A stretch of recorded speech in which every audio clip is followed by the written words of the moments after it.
You won't believe this, but in a quiet neighborhood in Frederick, Colorado, a man walked into his own home one night, and by the next morning, his wife and 2 young daughters had vanished. The man begging police for their safe return already knew the horrifying truths. Can you imagine? What happened inside that house is so shocking, so twisted, it stunned the world, and you won't be able to look away.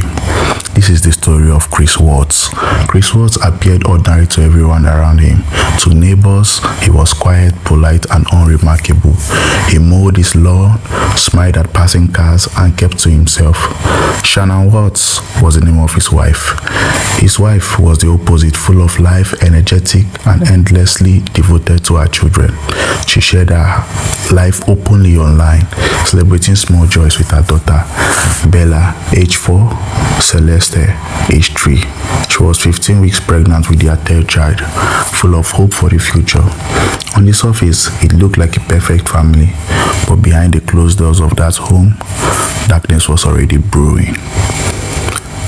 It all started on the night of August 13, 2018. Shannon returned from a business trip late at night, unaware that the life she knew was about to end forever. By the next morning, she would miss an important doctor's appointment. Her phone remained on the counter, her pulse and medications were untouched, and her car was still parked in the driveway. Concerned friends, realizing something was wrong, called the police to perform a welfare check. When officers arrived, Chris was waiting outside.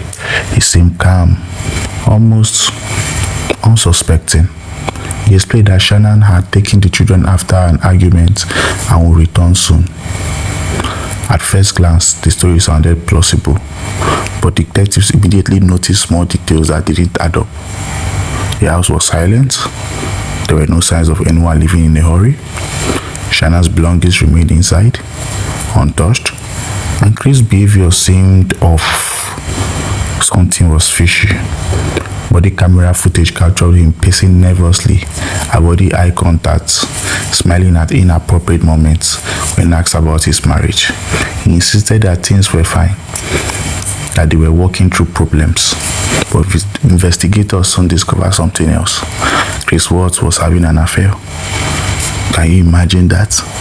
While Shannon believed they were rebuilding their marriage, Chris was secretly planning a future that didn't include her or their children. She was living a lie. He was living a lie, hiding a darkness that would soon shock the world. Evidence began to emerge.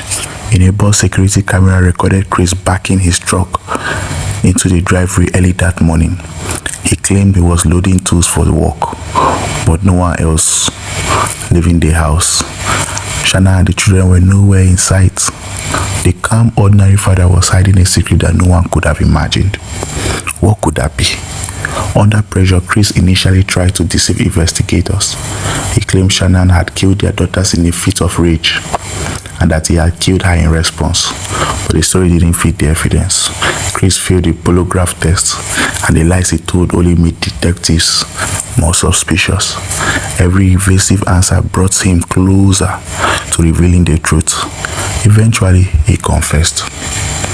Chris admitted that he had killed Shannon in their bedroom. Then he told authorities he had taken Bella and Celeste, their 2 children, their 2 female children, still alive, and driven nearly an hour to the oil site where he worked.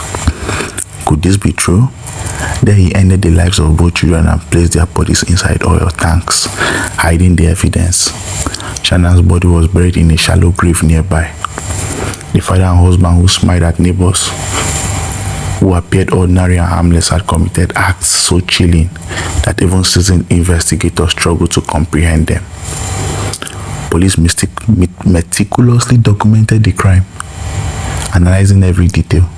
They searched the oil site, examined the tanks, and collected forensic evidence.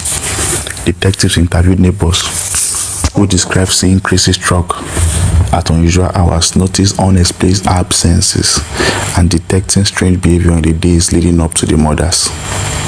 The media quickly picked up the story, reporting every development nationwide. News outlets called it one of the most shocking domestic murders in recent history. USA was Thorn's daddy. and millions of people followed the unfolding investigation, trying to comprehend how a father and husband could commit such atrocities. Psychologists weighed in, explaining how someone could lead a double life, smiling and polite in public while harboring murderous intentions in private. Experts describe Chris's action as methodical, calculated, and chillingly detached. During interviews, he appeared cooperative yet emotionless, telling lies with rehearsed precision. Oh, Chris Watts was such a liar. Detectives observed the cold logic in his explanations, the absence of genuine response or genuine remorse, and the careful planning evident in the way he concealed the bodies. Even after confessing, he remained composed, like it wasn't him who committed all the murders. Once Chris's confession was complete, his arrest and prosecution moved swiftly. He was charged with multiple counts of first-degree murder. By November 18, he pleaded guilty to all charges and received 5 consecutive life sentences without the possibility of parole. There will be no trial, no appeal, no chance at freedom.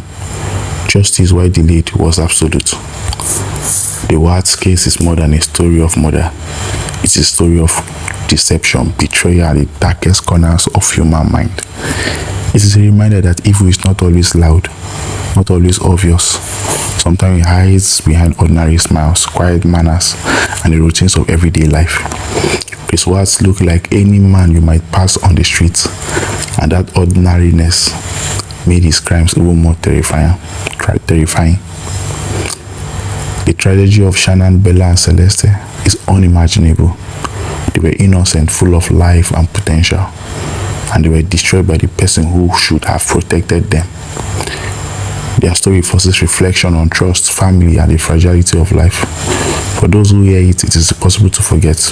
It lingers, haunting the mind, a chilling reminder of how appearances can deceive, how lies can destroy, and how darkness can hide behind the most ordinary faces. Chris Watts' action left a permanent scar not only on his local community in Frederick, Colorado, but even in USA, the land of the great. But even beyond that, to the world at large, because everyone followed the news. People struggled to comprehend how a man who seemed so normal could commit such unimaginable acts. The case remains a cautionary tale, a story of deception, horror, betrayal by a father, a story that will not be forgotten. It's a reminder that sometimes the most dangerous people are the ones who blend in, who smile, who appear harmless, and that tragedy can strike when you least expect. This is the story of Chris Watts. Like, subscribe to Tales by JP. We tell stories that you won't believe ever happened, but indeed they are true life stories.